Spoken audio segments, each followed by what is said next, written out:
Hi, I'm Brittany Rizzo, and welcome to My Only Friends. Today's episode is an absolute party. Tony Cavalero is here. You may know him from Nickelodeon's School of Rock, or as Keefe on the Righteous Gemstones. I, of course, will always remember him as Stanley in one of my all-time favorite shows, Hart of Dixie. Tony is a big ball of electric energy. His kindness and love for life radiate in every room he walks in. This episode reminds me of the Friends episode, the one with all the wedding dresses. Chandler takes Joey to a sleep clinic where he then meets a woman who does some interesting things in her sleep. Tony and I talk about the occurrences of sleep talking in his relationship and the motivating exclamation he lets out every morning when he wakes up. I guarantee you will be laughing out loud to this episode wherever you're listening. Please enjoy my conversation with Tony Cavalero.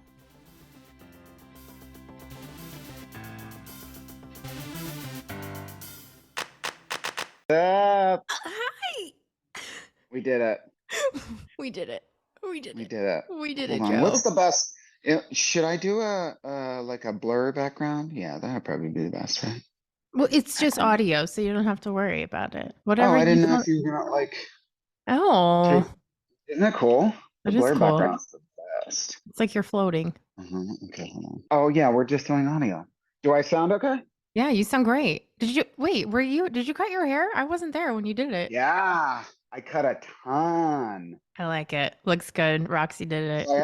I had to play an FBI agent in something. And so I kind of like timed it out. I was like half an inch a month. I don't shoot gemstones until May. This was in October. So I was like November, December, January, February, March, April, May. I was like, okay, so I can take 3.5 inches off. Oh my God. That's so funny. And so we'll see you back in what, a month and a half to get a mullet? Yeah, right. My God. Probably right before I go out. I'll do it. I mean, the color has just been so wonky. I don't know what color. I think it was because I got it colored like as close to my like natural hair as possible for this last thing. Mm-hmm. And I'm like, did I go back in and do it blonder? It looks blonder. It definitely looks blonder. A little bit, right? Yeah. But I'll never forget that we did your hair full mullet, black, white stripes, all of it, and then COVID happened. So you just went all of COVID with a mullet, a tiger mullet. Yep, with my tiger mullet. I remember specifically thinking about too. I was like, "Oh my God, he has to go through all of COVID with that hair." But we did end up having someone in South Carolina come to the house, which was great. Annie was like, I can't live this way. And I was like, great. Can she do mine too? Perfect. That is so funny. So, Brittany, can I talk about books too? You can talk about whatever you want to talk about. Nobody's talked about books before, but let's talk about books. I love books too. Cool. I'm so excited for this. I'm so glad we got it done, and we almost got derailed again today. I've got this audition that I got to do, but my buddy can help me with it later. Oh. That's why I look like an idiot right now, because I have to play like a professional gamer for this audition. So. Oh my gosh. Well, first of all, I want to say last time I saw you was at the salon, and I distinctly remember coming home and talking to my good friend Michael Franklin, who has been on here before. And I was like, I want to make people feel the way Tony makes people feel. Like you seriously, like every time you come in and I see you, you are so kind. Whatever's going on in your life, like it doesn't come through the door, but I mean, you're always like, maybe you're not, but you're always like, just like so passionate and happy about life. And you're so interested in other people, where not a lot of people are like that. That's the key.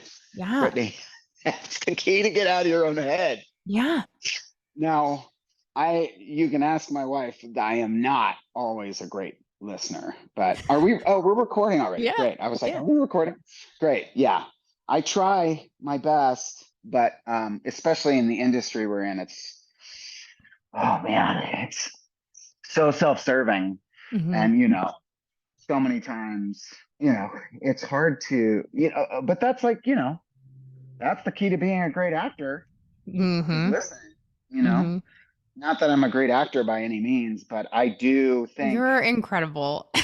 well, thank you. But I, I mean, I'm a work in progress. I always I don't always say, but I've heard many, many times, progress, not perfection. So Hmm. I just, and I'm also so happy to see both you and Roxy whenever I come into the salon. It's always Yeah. like, this is going to be fun for a couple hours. And also, you and Roxy are so fast. Right? That's the other thing that I'm like, oh man, I'm going to come out of here in less than 2 hours and I'm going to have kick ass hair. And, it's like a Yeah. little pamper sesh. Yeah. Yeah. It was just like, it's so crazy. Like, you're like, Brittany, where are you from? And I was like, wow, nobody ever really stops and asks me about me, and you were so Arizona? Las Vegas. Oh, we were so close. I was so close. I was so close. I just spent 3 days in Las Vegas, by the way. Did you go to the Oh. Super Bowl? No, I did this Super Bowl promo thing that was insane. Hmm. And you want to talk about like trying not to go crazy and be self-centered and self-seeking. I was just like, I was in Vegas for 3 days and I had nothing to do for 48 hours. I only Oh my had to God. work one of those 3 days. And, I don't really gamble and I don't drink. But I just became really good friends with Chris Angel. And Well, there you go. Solution. my problems were solved and I went and saw his magic show and um, I won $200 at the blackjack table, which was Oh, awesome. that's amazing. But I did have, I think I had a good book that I finished. What was the book that I finished? There's so many new books right now, but I finished one while I was out there. Doggone it. I'm not going to remember which one it was. I think I left it up in the mountains. But anyways, I read lots of books to You pass the read lots of time. books and you travel a lot. That's why you're so hard to pin down. You're always in and out of LA. Yeah. The good thing is like this last year, we were like home in LA for a year, Hmm. basically. And I say that, but we spent almost a month in Tahoe in the summer, and then we spent almost a month in Tahoe in January. And that's kind of like our unplug place because that's where Annie and I got married on the west shore of Lake Tahoe. Hmm.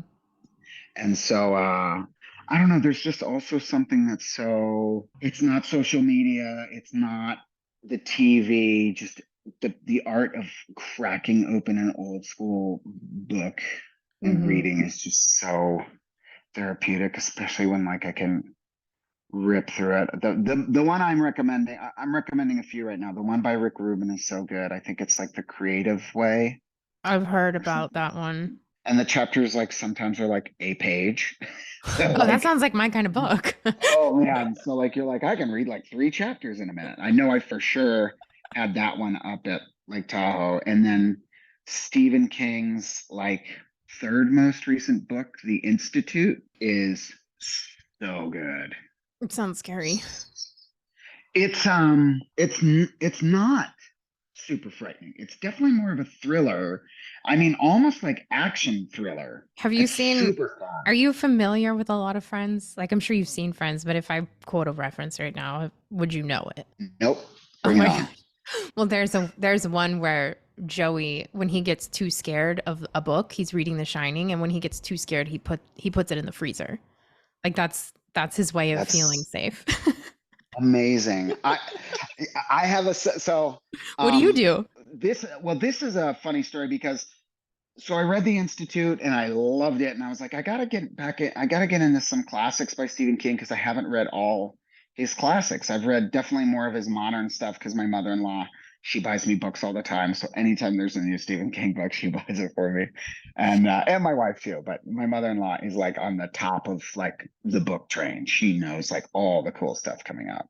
And my dad has this specific memory of reading Salem's Lot, which is like a scary vampire thing about like Mm-hmm. vampires in a community in Massachusetts, of course, or Maine, not Massachusetts, Stephen King. And so I got a paperback of Salem's Lot. And I just remember my dad telling me this story forever that it was so scary to him. He had to turn all the lights on in the house for the rest of the night. Like he slept with all the lights on in the house. um, I don't get, I don't get, I don't get significantly creeped out. I'm trying to think like the last time I got really, really creeped out. I mean, probably like honestly, it was one of the paranormal activity movies. And I think I was like home alone and Annie wasn't home and the dogs weren't here. So I was like in the house all by myself. Oh God, no. And I probably did the same thing. Or like I just put on a TV show that's like that instant injection of ease and comfort. What's Like that? I was so like right now for Annie and I both, it's that show Somebody Somewhere on HBO. Why haven't I heard of this? Oh, it's so good. It's Jeff Fillard and oh my gosh, Bridget Everett. And it's just so lovely. It's like just a family in the Midwest. And it's just lovely. And like Annie and I talk about that, like other movies that do that for me, like Coda from 2 years ago that won the I cried so abnormally hard to that movie. Like I was like inconsolable during that movie. sobbing. And then like everywhere I went, I'd have to show it. Like I showed it to my mom and her wife, and I showed it to my niece and nephew. And like I remember watching it with my niece and nephew, and this was like the sixth time watching it, and we're all on the couch together, we're all watching it, and I am sobbing. And my niece looks over at me and then looks over to my brother and goes, Uncle Tony's crying a lot right now. I get it. When she put her dad's hands on her throat, Stop it. God, I could cry. It was literally, I was like, I was a mess, an absolute mess. Yeah. That movie was so incredibly beautiful. And I have to say, as hard as I cry at that, it's as hard as I cry at Heart of Dixie, which they're so completely different.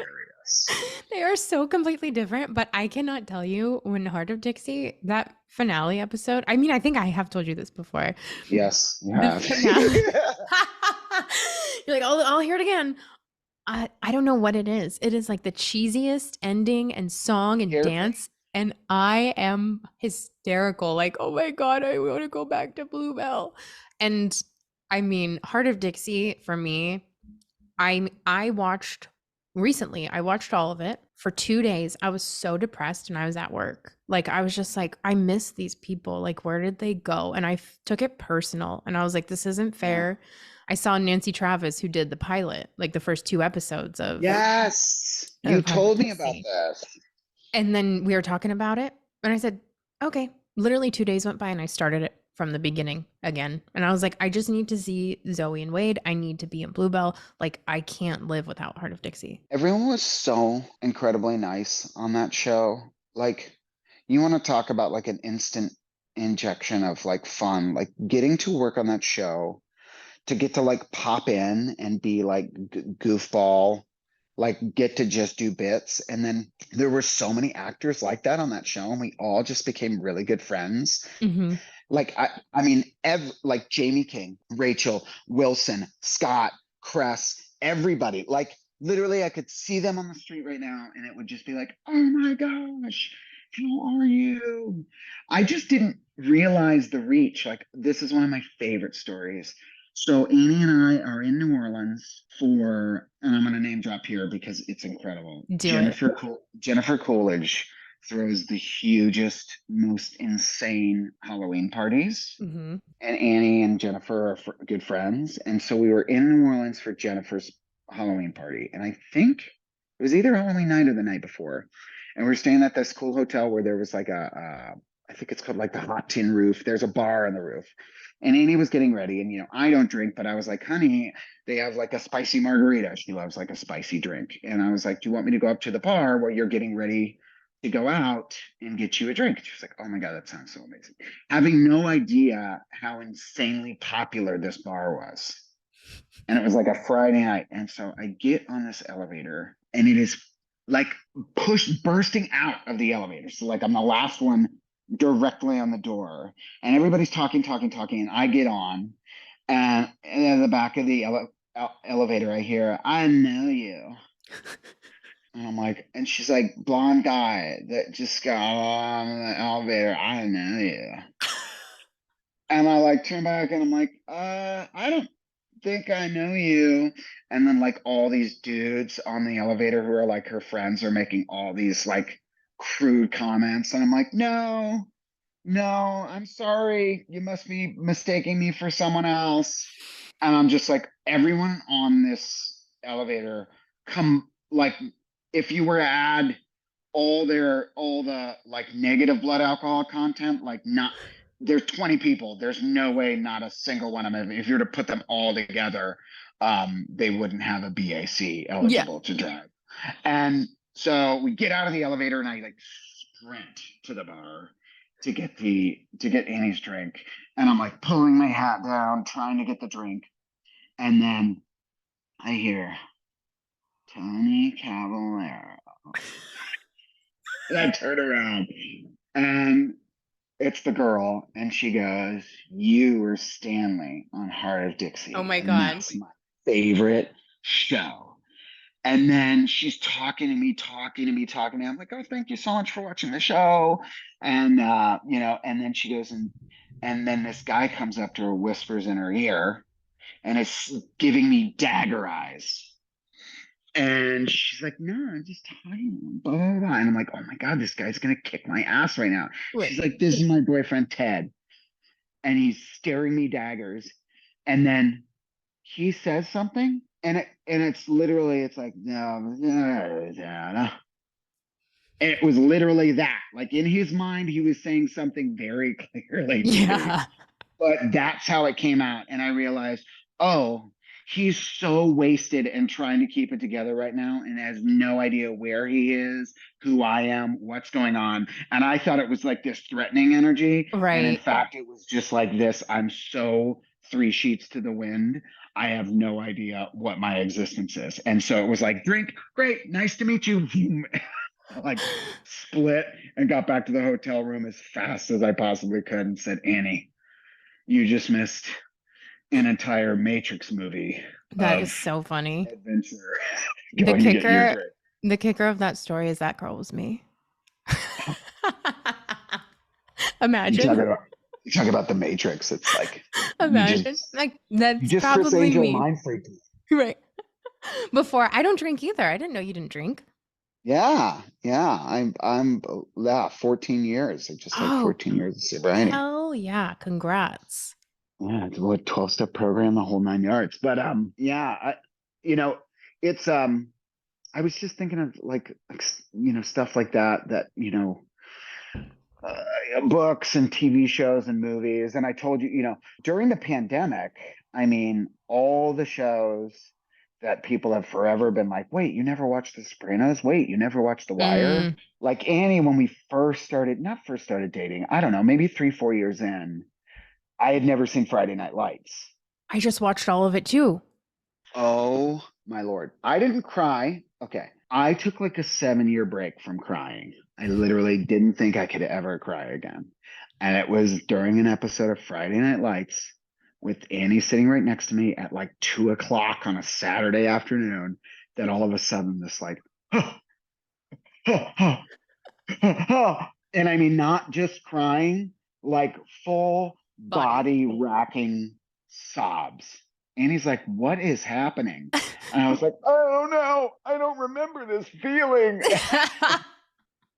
Oh God, what an amazing show. Well, that's why I started Hart of Dixie again, because I had never watched Friday Night Lights, and then I saw Cress and Scott together, and I was like, many people from that show. I forgot about that. Amazing. I mean, it was so good. Minka Kelly, everybody on that show, Zach Gilford, Connie Britton is incredible. Connie Britton. So good. I saw her in real life the other day at the Valet. Oh my God, amazing. She was smiling the whole time and it just made me happy. I love that. See, but because you attract people who are nice because you're very nice. Like to your core, you are incredibly kind. Well, no, I mean, obviously not always, but I just like, I don't know, life's too short not to be nice. Yeah, I agree. Well, speaking of sports, you played a ton of sports. I did. So how on earth do you go from like varsity and like lacrosse, like hardcore lacrosse, Yeah. to like, okay, I'm gonna be an actor? Where did that come from?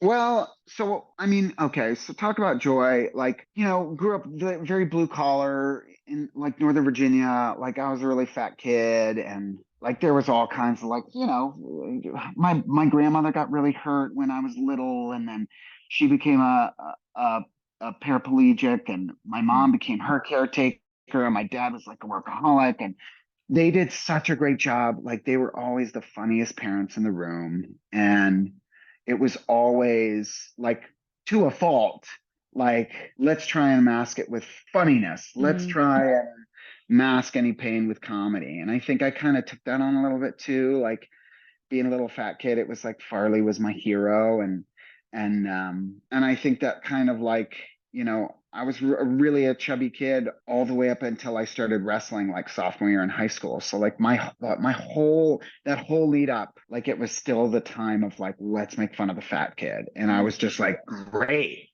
awesome. I know how to do it better than any of you all, Mhm. and so I think that kind of lended itself. I was already kind of there, but that being said, you know, you're always super competitive. Like, my Annie knows it all the time, and I'm like, that's something I really try to work on. It's like, so yeah, I did football, wrestling, and lacrosse in high school, and then I really wanted to play Division I lacrosse, and so like all of those things, like all bets were off. Like, I took all of that stuff like way, way too seriously, Yeah.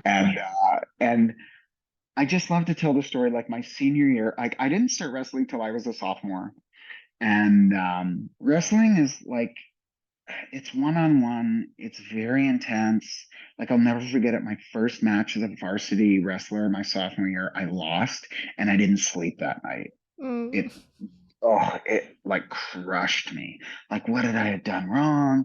I lost by just a couple points. I could have won, blah blah blah. And I was so heady about it. And somewhere along the line, like my senior year, like I was like, I'm doing better at this than I should be. Like, and I'm not gonna wrestle any further than this. So I'm just like, I'm gonna have fun. Yeah. And like, I ended up being like an all-state wrestler. And I truly think it's because I did it for the joy of it.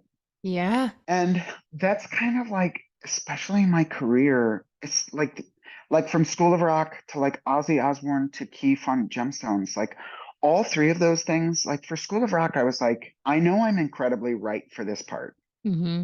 And I love this movie, and I love Jack Black, and I love this character, and I loved every part of it. I mean, I made an audition tape at the Groundlings where I lip synced, and I had a guitarist, and I learned to fake the guitar, and like Annie came and taped it, and it was just this fun synchronicity and process. And then like Ozzy Osbourne, like, but I was like, either they're gonna hire me because I'm perfect for this, or they're gonna hire someone else because I'm too close to Jack Black, Jack Black. Oh, I mean, And it's like without question that you would get cast as a Jack Black character. Like, he just is such an inspiration to me. And but I think that added to it. Like, because this business is so nutty. hmm. And then like the Ozzy Osbourne audition came along for the Dirt, and again, like, I'd never done an Ozzy Osbourne impression, and to me it felt like a total like goof around makeup. So Hmm. like, I put on this dress, and I put on eye makeup, and I watched videos, and I was like, how fun is this to get Hmm. to go out for a big feature film for this crazy part of Ozzy Osbourne from this book that I read. It was like one of the first books I read. And then it was like, but I'm not like an impressionist to him. And then it was just like getting to be playful like a kid. Hmm. And it was the same with Gemstones. Like, that character, I was like, I'm not this guy. I'm Mr. High Energy. Yeah. And again, I think I was just like, I'm just going to be so playful with this. And there's this awesome acting coach. I don't know if you've heard of him. He's a good friend of ours, Jack Plotnick. Have you Yes, heard of Jack? I have heard of him. You should have him on the show. I would Like, love his to. whole thing, his whole like mantra, and his whole, like, he has these amazing affirmations. And like, the one thing is, you have to show up to him memorized, Hmm. because then like he says, like, basically, like, fuck all the lines. Mm-hmm. We're here to bring what's uniquely you to Mm-hmm. this role. Mm-hmm. And so I don't know, like, this is such a roundabout way to be like, yeah, sports were great. And but like, I still play lacrosse now. You do. Yeah, I'm 40, you know what I mean? So I'm an idiot. I'm out there running around with like 20-year-olds, like getting like, but my foot's been hurt since the last time I played in a tournament in Tahoe in July. But like, I have so much fun Yeah. now. And I'm like, am I playing better now at 40 than I did when I was in college Right, playing because you're Division not being so One? hard on yourself. You're just having Yeah. fun. Yeah. And I remember my coach in college saying, guys, do not let these moments pass you by. Like, it's such a Friday Night Lights moment. Like, Your this is eyes, it. full hearts, can't lose. This is the best it's ever going to get. And this is like what I talked about to the kids on School of Rock when we got to work on that show. Like, this might be it. This is what every actor dreams of. You have to realize we're in the less than 1% of actors that get to work. And we get to show up and our work for the day, and that's in quotation works for those Yeah. quotation marks for those listeners. Our work for today is to dress up and get smashed in the face with a fudge bomb or have a soda pop blow up in our face. Like, what? We're getting to make money by playing make 'em up? Yeah. Yeah. Yeah. Yeah. That doesn't take away from any of the hard work or anything, but like even talking about it, like we just forget so fast that like even, and this is the goal, like even the audition process, we have to try and approach with that like playful energy, because like I remember listening to a podcast with like Adam Devine, who's become Mm-hmm. like my really good friend on the show. And it's like, what's your biggest piece of advice to make it in the business? And he's like, I feel like it was like be professional and have fun. Yeah. Be kind and have fun. Be like someone that's fun to be around. And that's not like force yourself to be a certain way. Right. It's just like, I don't know, just like find the joy. Yeah. Mm-hmm. Like show up, be a pro, and then like, I don't know, like and it's way easier said than done, you Mm-hmm. know? Mm-hmm. But I'm just like trying to like constantly find the joy Well, because I think that's you do. I mean, that's the thing. Like every time I look at your Instagram, I like when I think of the term when like it sounds cheesy, but when people say zest for life, you are that's truly you. And like it's inspiring and it's infectious when you're around because you're always just like I mean, yes, I'm sure like I've said you have your bad days, but you're always out doing something that you look like you are thoroughly enjoying it and you don't give a fuck about anybody else around you what they think. Like you're just like I'm happy like I could see you're just a big kid and that's what like it's so funny. all of us are just big kids. I've said that a million times on here, but like how fun is it to like be around people too who give you the permission to act like a big kid and like then inspire you to be like, you know what? If I just want to burst out into song right now, I'm gonna. And it's fun. We used to do that all the time when we were little, and now we don't. Why? Yeah. Uh, yeah. It's so funny. I just literally had a conversation with a buddy this morning, and he was nervous about a situation that was coming up. And I'm constantly like growing, trying to grow in like how can I not not be toxic with my positivity, but also Yeah. like how can I flip this? Like when something's real, something's real. So like let's break down the fear. What is the fear? Okay, and then let's take it to what's the worst that could happen? And how terrible is that? And let's break that down. You know what I mean? Like if we can Yeah. really break down what the fears are, then we can come to accept them. In my case, I pray for them to be removed Hmm. and then continue on with my day. Because if I'm living in fear, I can't be of any service to anyone, Yeah. including myself. I Mhm. completely, I don't know about you, but when I fear something, I don't just like, I'm not like, you know what? I just had a can of diet fear. I have the full sugar, supersized 1999 version of Yes. fear. Like, Crack how, cocaine fear. yes, exactly, Yeah. So like I am constantly like my friend Katie Rose, she's just like me. We adore her. She's like my wife's best friend. And I saw she posted on her stories the other day. It was some like psychologist or therapist, and if you're not in therapy, I highly recommend it. But it was like, here's some things to do to like flip your perspective. And I'm like, okay, cool. You've got my full attention. I'm always into it. And so like the first thing she was like, when you very first wake up in the morning, and I was doing this for a minute, I was saying thank you as soon as I woke up. Like, thank you for a new day and waking up and breathing and being alive. But this one was even better. This one is like, as soon as you have that sense that you're waking up, you go like this. Yes. So Annie hasn't caught me doing that yet because I do it quietly and I just like whisper it to my dogs because I usually get up a little earlier. I go, oh my quietly, God. super quiet. And then the other one, and this one was hilarious because Annie totally busted me with this. I thought she was asleep. I think it's called laugh yoga. Oh, that sounds amazing. And you go in front of the mirror, and I can't take any credit for this. And even if you're not happy or whatever else is going on, you can trick your mind into thinking that you're laughing.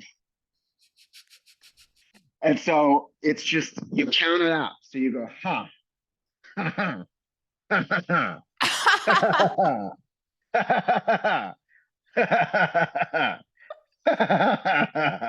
that was 8. You go up to 10. I'm crying.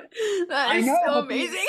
Right? It's so silly and dumb, but like I was doing it quietly in the bed, and Annie turned over and looked at me and was like, "What is happening right now?" Oh my God. And Annie is like the sweetest, like, and she was probably like, he's having a mental breakdown. 100%, because I'm just in bed, sitting up, going,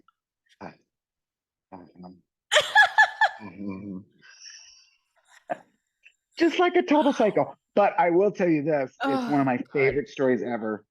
This was like maybe our second month dating. And maybe a little bit later than that. I won't say that we were sleeping in the same bed our second month dating, but the 4th, 5th month. And a year in. Middle of the night. A year in. And I wake up, it's the middle of the night, and she is like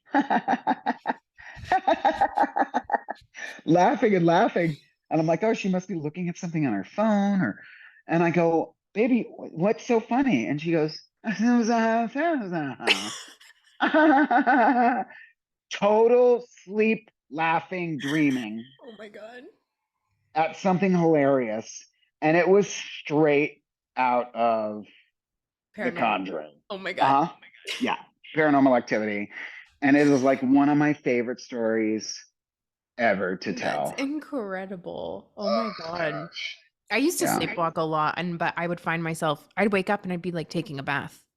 So terrible. I know. For real? For real. I'd be like, how did I get into this bathtub? I know. So I wasn't laughing. I was just like, huh, that's weird. I just like draw myself a bath and relax. Bathtubbing. Yeah. Bathtubbing. I used to sleepwalk a lot. Like in my early 20s, I fell down a flight of stairs in my sleep. Oh my God. Whoa. Yeah. Imagine if my parents just saw me like sprawled out on the stairs laughing. I love that. I mean, Annie's had her moments. Just because this moment also brings me pure joy to tell this story. We drive back and forth across the country for Gemstones, which shoots in Charleston, and bring our 2 dogs who are old and decrepit and could not be sweeter, but they're not plain dogs. So during the pandemic, we drove back and we took a great route back. We did like Denver, Zion National Park. We stayed at this amazing place called Zion Mountain Ranch, which is a buffalo ranch. But we had to go through Kansas to get up to Denver, I think. And we're like, where the heck are we going to stay in Kansas? And I found this beautiful little town in Kansas called Cottonwood Falls, I think it was called. And we arrived at like midnight, and we found these 2 old cabins, and they're owned by this lovely couple, and they do like cooking workshops. So they were really cool. But when we were pulling in, I was like, oh, look at that cute little house right next to the cabin. And our cabins were like built in like the 1870s. And so I'm taking the pups to do their night potties. And the little house next door wasn't a little house. It was like the old Cottonwood Falls jail. Oh. And it was one room, just like a one room prison. And our bedroom you look directly out the window into the jail, the one person jail. And so it was a little bit like, okay, this is some creepy vibes, right? Mm-hmm. So there's that window there, the dog's there, and in the middle of the night, Annie shoots up screaming, "Holy shit, they're gonna get in!" And I'm in my fucking whitey tighties, imagining somebody coming in that window, that either a specter, a ghost, a specter, something coming into that window. And I get up, "What, baby, what?" And then she does her thing, and right back to sleep. Oh my God. Like I was for sure the cops are going to show up thinking I'm murdering my wife, for how the dogs are fully like awake and she's right back to sleep. Oh my God. Holy shit, they're going to get in. And I like got up out of the bed, checked the lock on the window. Oh my God. And like the next morning, she's like, "I had the craziest dream." And I'm like, "Oh, we all know. You're like, no shit. We all know what the dream. Because I pissed in my chonchies or whatever you call Chonies? the chonies. That's so funny. I pissed in my chonchies, my chonies. I mean, we could start saying pissed in my tronchies. Why not? I think it'll get some traction. So that's you and another thing. We just love to tell stories too, Annie and I both. honestly, well, you and Annie met at Groundlings, yeah? Mm-hmm. Yeah, we were performing together in the Sunday company there. And so like comedy, making each other laugh, that's our therapy too, having our Yeah. little inside gangs and Yeah. chatting and listening to each other and actively listening to each other is so Mm-hmm. important. Mm-hmm. So you go from how do you get to LA? What brings you to LA? So I had vacation. So I went to this like military college, played lacrosse there. And I think in high school, like I remember because I did theater as a class, like you could Mm-hmm. do theater class, and I did all the way through my senior year. And my theater teacher like begged me. She's like, "Tony, please, please just do one play." And I remember asking my football coach, "Coach, my theater teacher is Miss Farish." And our coach was Coach Dick Adams. And I go, "Coach, please, Miss Farish is asking if I could just do one play, if I can do the fall play, because I guess I was perfect for one of the parts." And he's like, "When are the performances?" And I go, "Fridays and Saturdays." And there's a Sunday matinee. And he goes, "So you're gonna be a captain of the team, but you're gonna skip the Friday night games to go do a song and dance on stage?" I was like, "So yeah, so that's a no." And so I was like, "No." But also like growing up in Northern Virginia, I don't know, I think I just never even thought it was like Possible. possible. The Mm-hmm. idea of like having this as like a career. Mm-hmm. And then it wasn't until like I vacationed to LA in between sophomore and junior year while I was at college that I met like some actors that were actually doing it. And simultaneously, like my parents were getting divorced. So I started kind of like brainstorming this idea because they were like, "Well, we're doing what we feel like our hearts desire to do. So if moving to LA and pursuing an acting career is what your heart's telling you to do, and go for it." And it's just, I was kind of like, no, not kind of like, I was like a 21-year-old like smartass who was like, "Great, I'll just pack up my shitty Nissan Altima, drive across the country and figure it out." Well, you did. Well, I did, but School of Rock happened 8 years in. I think that first recurring role ever was on Heart of Dixie, Wow. and that was like 7 years in, maybe 6 years in. And then like I was a janitor for my first 6 years in LA. But luckily I started up at the Groundlings, which kind of like gave me my footing and kind of showed me the ropes of like, oh, okay, so those people are in the company here, and I see those people on TV. If I can take the same passion and stuff for lacrosse and military school and martial arts before that and scouts before that and put that towards this place and getting into that company, maybe things will pan out. Mm. I crave structure. Yeah. Yeah. You know, I crave structure, and there's not a lot of it in this business that we're Mm-hmm. in. I remember you talking about that where you were like, we were talking about people who weren't so kind in the industry and how it's such a waste to not be kind. And you were like, I was a janitor. Like, I'm just happy I'm not doing that anymore. I'm grateful for everything that I get. And it truly is just like, that's to anybody listening who has like, we all do side jobs in the beginning or main jobs even that we're like, oh, what am I doing? Like, what am I doing? I have, this dream, but it's like you just got to keep doing it to feed the dream. Like, and be kind in those moments. And like, but you have to, it sounds so cheesy, but you have to believe that it's going to work out if you just don't give up. Yeah, it's so funny. I was talking to my other friend Kyle the other day, and it's like, who said it? Who said it? I can't remember who said this, but patience and persistence. Mm-hmm. I'd say patience, persistence, and being kind and being a pro. And like, that's the thing that makes no sense to me is like, we work so hard for the thing. And sometimes it's like alcoholism or drug use or like actual stuff that's like outside of it, but you work so hard for the thing, like to not self sabotage, to like show up late or to be ill prepared or blah, blah, blah. That's why I always feel like it's such a collision course of like luck and being prepared Mm-hmm. simultaneously. Of like, I had been at the Groundlings for like taking, for 7 years when Yeah. all of this stuff happened, like pounding the pavement, pounding, pounding, pounding. And it's like when the thing comes along, having the skill set to be like, okay, yeah, I can play. Right. I'm here to have fun. And I'm not going to make you nervous because I'm nervous. I was just going to ask, like, a lot of the characters that you play are so outrageous and they're so, I mean, I feel like things are connected. Like we book these parts because there's a piece of us in them that we strongly identify with. So you're like, "Oh, this is mine." But I could imagine like you are the new kid in school basically and you just have to go and it's like balls to the wall. And so I could imagine playing Keefe is very freeing to get like Oh, everything you like to act as absolutely unhinged as you've ever wanted to.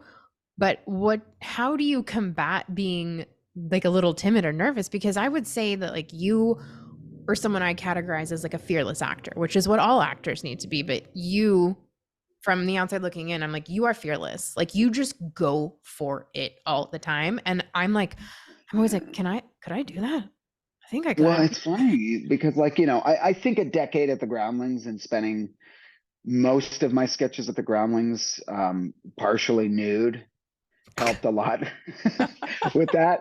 But I also just think like again, I think it goes back to doing like work with Jack and being like, wait a second, you know, just like there was a clear coordination correlation with like drinking and using drugs for me sent me down a Mm-hmm. very different path. Like the fact that like when I'm having fun and being carefree and like no inhibitions and taking a big swing for the fences, that works for me. Mm-hmm. Mm-hmm. And I think it was like, I remember I was so nervous shooting the pilot of Gemstones. Like, oh my God, Danny McBride show. This is your thing. Like, first episode. Like, oh my God. It's fun. Like, I feel like I shot on like the last day of the pilot and it took a month to shoot the pilot. And we're Oh like my God. up to the wire and it comes down to me and I'm doing this monologue, if you remember from the pilot, where I'm playing this video game Mm-hmm. and it's a bike video game. And I remember it's the last shot of the day, and the DP comes up to me and he goes, dude, so we can't have your feet like actually on the bike Mm-hmm. because it messes up the shot. So we need you to be in like a squat position hovering over the seat. The whole time. But we need, yep, but we need you to be moving the handlebars and actually not die in the game because when you die, the screen changes and it changes the light on your face. No And pressure. it's also a monologue. Hmm. And there was also a thunderstorm that day. So this is the last shot and we need to get it. But all the while, Danny was like, dude, we can do as many takes as you want. And I Mm. remember being so nervous. And he was just like, we could do as many takes of this until we get it. And I think I did one take. And I remember screwing up a line, and we did the one take, and Danny was like, dude, you nailed it. That was amazing. And I was like, really?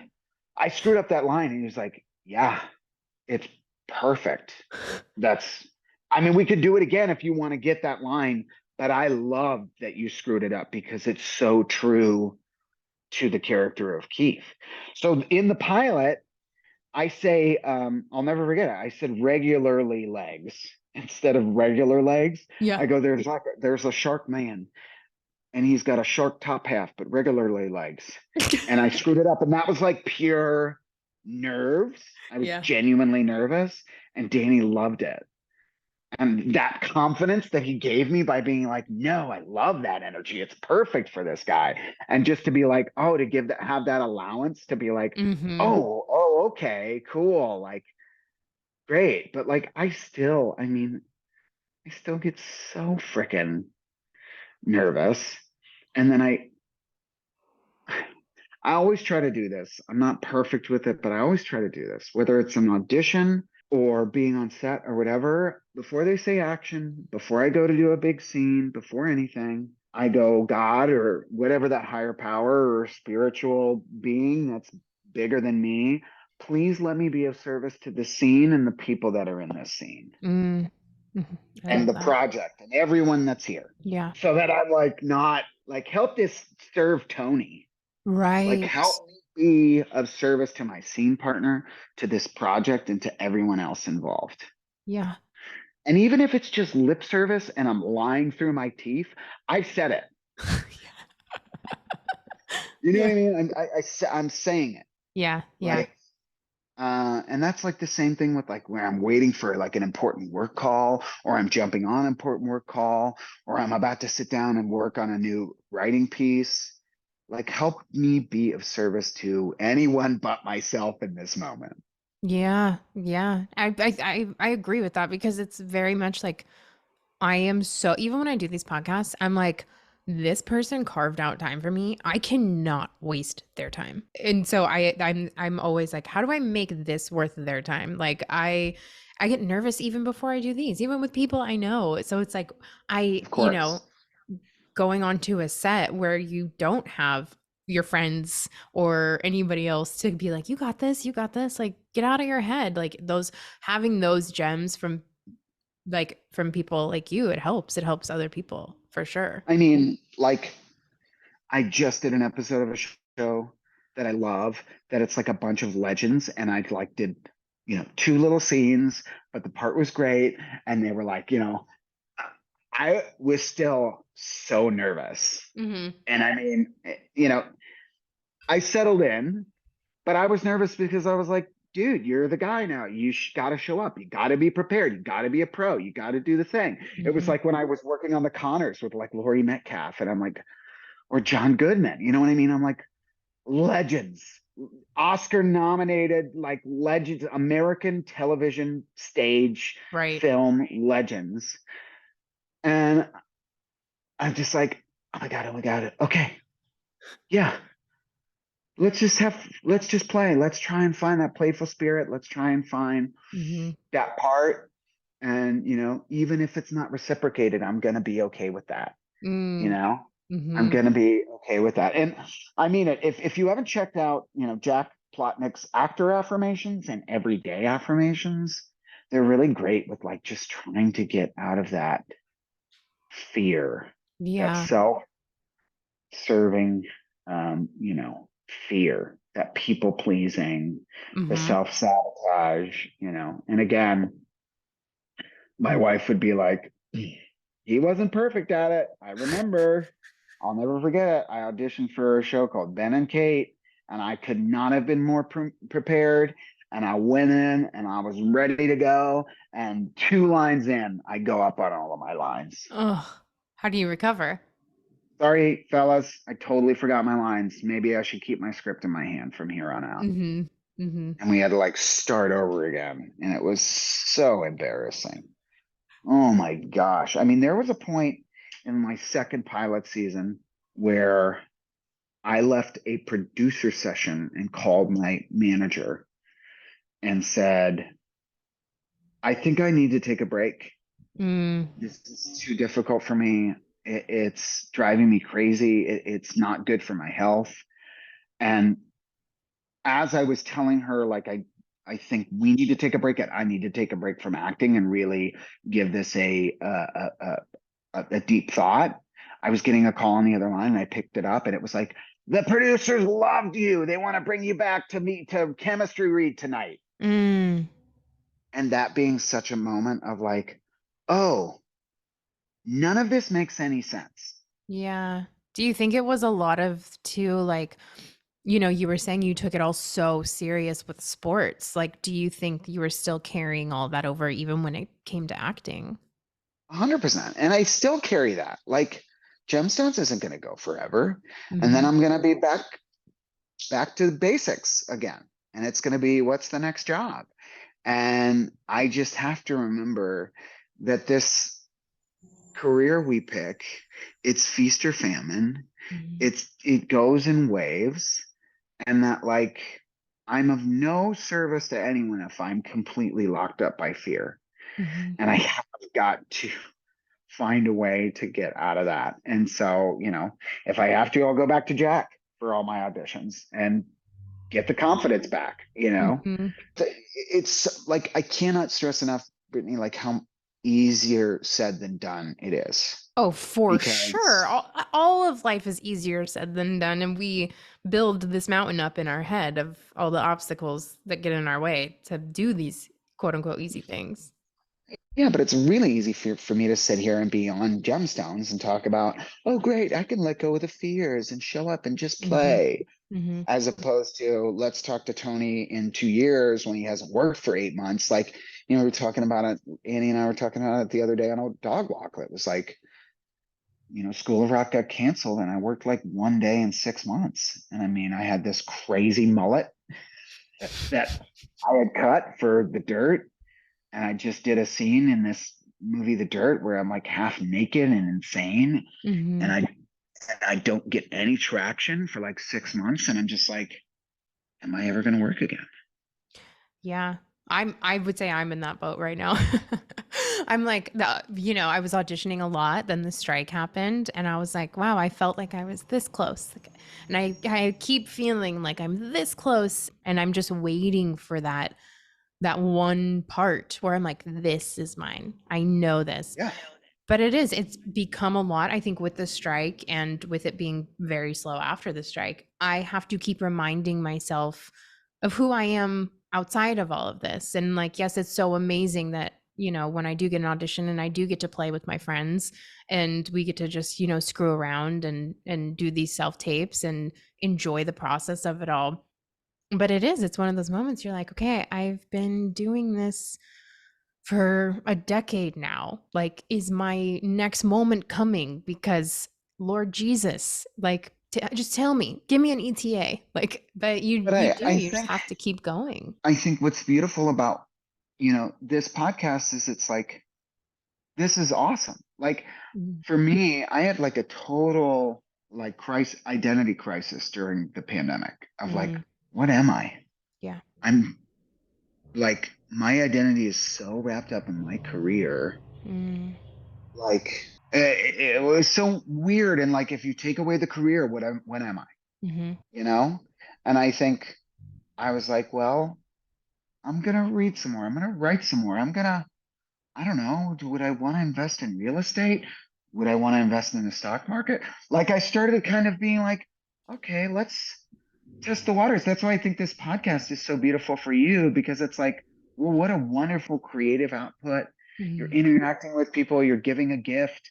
You know what I mean? And I Thank you. think a lot of people went through that. Mm-hmm. And I think it really kind of was an awakening for me with like, I'm so great with where I'm at.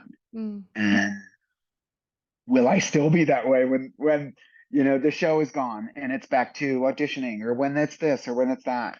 So that's why I'm like, uh, you know, uh, I don't, I don't put that I still get pissed off when I get attached to an audition and it doesn't go my way. Right. That's still very much still a reality, Right. for for me. But I think I've gotten better with, okay, 48 hours has gone by. It's time to let it go. Mm-hmm. Mm-hmm. But it's so much work. It's Yeah. so much work. And Yeah, it's but so you're doing the much, work. yeah, but it's such, it's such a self-servicing career that we have. So I don't know. I mean, maybe, but I think like you are bringing people joy. That's not self-serving. Like you are yeah, truly putting your ass on the line out there and taking, chances, making choices well, I and busting appreciate your ass, and you bring a lot of joy to people. I mean, I literally like I can't again, even your Instagram alone, watching you on any shows, your commercials where you're in your underwear with that. like all of it. I'm like, "Oh my God, like you just put a smile on my face all the time." So like it's not self-serving. You are bringing joy to people, and that is what we can all hope to do in this world. I think just the lead Yeah. up. It is very So like you're laser uh, focused on just self, self, yourself. self, self, self. Yeah. So whatever you can do, therapy or a 12-step program or big brothers and big sisters or Mm, volunteering somewhere or having a podcast or writing with a friend or finding a group of friends that you can be creative with, just like having an outlet where it's not just this bubble of mhm. like, ah, you know, Yeah. um, And you work a lot it's with the charities too. I always see you volunteering at different I things, tr- which is amazing. yeah, I try. I mean, I didn't. It truly like my wife and I have been badge volunteers at the Children's Hospital here in LA for a long time. But literally, I remember we got asked to do a Groundlings performance at the hospital in like 2014, Mhm. and I helped put it together, and we did this show. And I remember being like, "Wait, why am I not here more often? Mm. What am I doing? What am I doing?" And asking our good friend, who's our good friend now, who was our boss there, our volunteer boss, and being like, how could I volunteer here more regularly? And Mhm. she's like, why don't you think on it for 2 weeks? Because it's quite the process. And Mm. if you're still interested in 2 weeks, call me back. And I was like, challenge accepted, you know? Yeah. And but it's like that because then it's like, great, I want to do that, but then I'm gone for 6 months, Mhm. you know? And it's like, it's also a career of like breaking a lot of routine and then and then becoming a family for 3 weeks. And then the family breaks up. And then it's it's a lot of like, it's not like a regular job where like I worked with so and so for 20 years, Right, right. What do you So your friend, find helps you stay balanced? I mean, really, truly, it's like finding that group of friends Mhm. that the ride or dies that are like they're your peeps. And Mhm. it's hard in this business. I know it's hard in every business, but especially this business. I mean, LA is just can be fair weather friend Yeah. central. Yeah. Yeah. And I feel very lucky to have a very, you know, close knit group of uh, friends, and especially, yeah, just a very. I Mhm. found myself super lucky to have some really tight knit friends, and it didn't happen right away, that's for sure. Yeah. Um, you know, but Don't I know it? Don't right. I know it? But I luckily like my friends now, they've been my friends for the past decade, and they truly are just like I could not imagine my life without them. And I don't even think I remember my life before them because I feel like they truly got me to be who I really was. Like Yeah. like to step into myself and like who I was meant to be.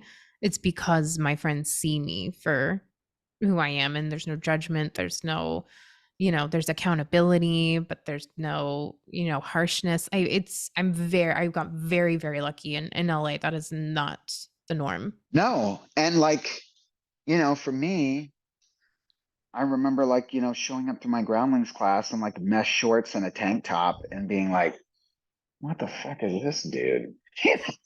Yeah. Like, and then eventually it was like, oh wait, that's cool. Okay, cool. Yeah. Yeah. He's truly a 12-year-old child as an adult. And I think that's again like, there's so much. I always say, when you move to LA, it's kind of like, hey, nice to meet you. What kind of car do you drive? Okay. not can't do anything for me. Cool. Moving on. Oh, yeah.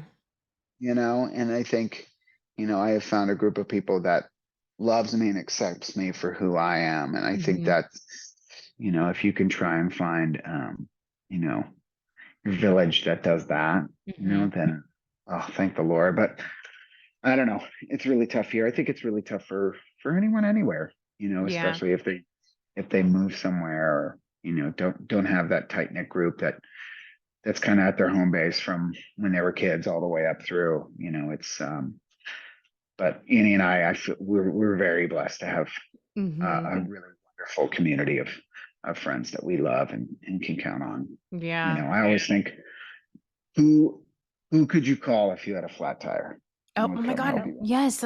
Like, who could you call if you were stuck on the side of the road? If you have 2 or 3 people you can call, that's all you need. And those are your people for life. 100%. So when you get home from a long day, because like having this conversation, like we all want that tight knit group of friends, which is why I Mhm. am obsessed with the TV show Friends. Like abnormally obsessed. Can I tell you? I don't think I've ever watched a full episode of Friends, Mm. and I don't think I've ever watched a full episode of Seinfeld. Okay. Taking a deep breath. Made me sweat a little bit. I don't know how, like, How? because How? I went to this How? military college, and it's not like all the guys were like, "Hey, come over to my room. We're watching Friends." I just, I don't know. But you own a TV now, right? Yeah, It's fully functioning. I don't know. Okay, Tony. Okay, but I got us off track. I got us off track. You got that confession from me. You now want to end this podcast, but Well, no, no, no, continue no, on. because now you're gonna get like a challenge from me. Is that no, knowing you and what we talked about today, I'm gonna send you 3 episodes of Friends and be like, these are the Please. ones that you are going to love, and then you have to Great. report back to me next time I see you. Okay. Okay. Okay. Perfect. Okay. Because I'm like, no, no, no. I know that I would be a good cult leader if the cult was like Taylor Swift, Friends, and Gilmore Girls. I can't tell you how many people I've gotten to start Gilmore Girls and go to the Taylor Swift Eras tour movie and also watch Friends. And so now that's what I was saying. My group of friends now, or they've been my friends forever, but they're starting to watch Friends again, 2 or 3 of them. And then Mm. my best friend Raven and I mean, we could drop into a scene any moment, like Yeah. word for word. And so now they Ugh. bring wherever we go, whether it's Laurel Tavern or somebody's house, somebody has a trivia card deck of Friends. And it's like, these are my people. Like this is like I'll Yep. never not be friends with them because Yep. that is all I need in life is to just talk about Friends and be with my Yeah. friends. Yeah. I hear that. I get it. So what show was it for you though growing up then? Like growing up we always had a show on in the background, always. So we were definitely more of a movie family Okay, that makes sense. for sure. And it was like Ferris Bueller's Day Off, Monster Squad, Three Amigos. I mean, the ultimate of ultimate for me was Tommy Boy. Mm, That was like my favorite of favorites. But like we watched a ton of movies and like comedy specific, Christmas Vacation, Home Alone. Those were the holidays. My grandmother loved Moonstruck, oh, so and good. we watched Moonstruck a ton. I mean, we just, we had a lot of movies that we watched a lot. I remember watching X-Files with my dad. Oh my God, me When we too, and were it growing up. scared the shit out of me. Yeah, for sure. For Terrified sure. me, but But David I think I Duchovny was was so hot. so hot. But I was always, I think I was always kind of drawn to that because I remember like my favorite shows. Like I loved watching this one, Tales from the Dark Side. This is so weird. And then I loved like Goosebumps and Scary Stories to Tell in the Dark. No, Are You Afraid of the Are Dark? you afraid of the dark? See, these things terrified me as a child. And see, I love them. I think that's probably why I'm still so obsessed with like horror and horror books. But like as a family, it's so weird. Like I don't have, well, no, you know what? I take that back because again, I'll bring it back to, when my grandmother got hurt, it was like one of my parents was always having to either be at work or help with her. So like there wasn't like I watched a lot of soap operas with my grandma, but my mom and her partner, there was a point where we watched ER religiously every week. And we would have a little watch party and we did ER. And that was such a fun time and love carefree. that. And that was really cool because it also felt like very adult. And I mean, I was like an 11-year-old boy watching like Mr. Rogers is having a aortic anthropophilia, and it's like, oh shit, VFib. Yeah, that's right? all I know. Meanwhile, like not putting it together that like my mom snuggled up to another woman on the couch, like, oh my god, while my dad's like making us dinner. That's another podcast. That's a whole other podcast. Because I was gonna say it would be either be like ER or like watching Xena Warrior Princess with my mom and her partner. Oh my gosh. You're like, how did I never see this coming? Oh my God. It's so bananas. I can't even, I have to write something about it. I was going to say, are you writing anything now? Because I feel like, you say that you're like, okay, Gemstones isn't going to last forever. What if I never work again? But you can write. Like I'm working on something kind of cool. Okay. I can't, it's not like set in stone yet, but it'd be a really cool true story that took place in Virginia. There would be comedic elements, but it'd definitely be a very dark comedy, dramedy type of thing that I would love to write, star, direct. I can't wait. I think it'll be incredible. Yeah, it should be really cool. So, and then, Annie and I are always working on something too. She's an amazing writer. I mean, that's her bread and butter. She went to the USC Film School for writing and it's just like, it's written 12 screenplays and everything. But, again, like we were talking about in the pandemic, she's pivoted and doing this amazing jewelry now that I'm just like. Yes, I was going to say, everybody has to look at her jewelry because it is incredible. Yes. Incredible. So before you go, I know I have to let you go because you have this audition and I'm already taking up more time than I asked for. Dang it. Well, one, Gemstones isn't over, is it? You still have. We go back for season 4 in May. Season 4. You think they'll go to season 5? I don't know. Well, fingers crossed. I say it does. One thing at a time. Well, that's amazing that you got a season 4 after the strike too. I mean, congrats. Congrats. Because thank the Lord. Only the strong survived that one. Yeah. But so before you go, I ask everybody, like, what is the best piece of advice you would give someone, whether it be to your younger self, somebody dealing with mental health issues, their career?